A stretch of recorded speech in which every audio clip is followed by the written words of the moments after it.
À l'approche de l'Aïd el-Adha 2025, une décision importante vient de tomber. Le prix officiel des moutons importés en Algérie est fixé à 40 000 dinars, soit environ 301 $. C'est une annonce attendue qui vise à encadrer le marché et à rendre cette fête religieuse plus accessible pour les familles. L'an dernier, certains moutons dépassaient les 140 000 dinars, ce qui avait rendu l'achat difficile, voire impossible pour de nombreux foyers. Le président Abdelmadjid Tebboune a donné ses instructions lors du Conseil des ministres du 20 avril.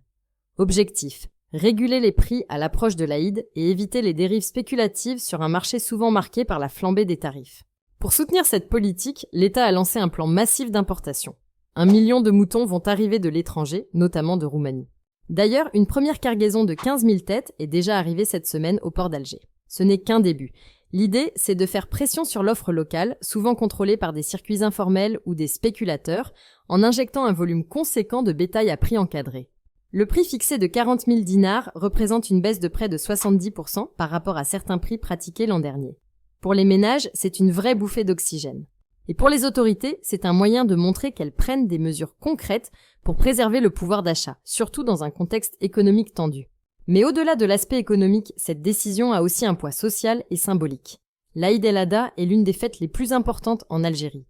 C'est un moment familial, religieux, où le sacrifice de l'agneau occupe une place centrale.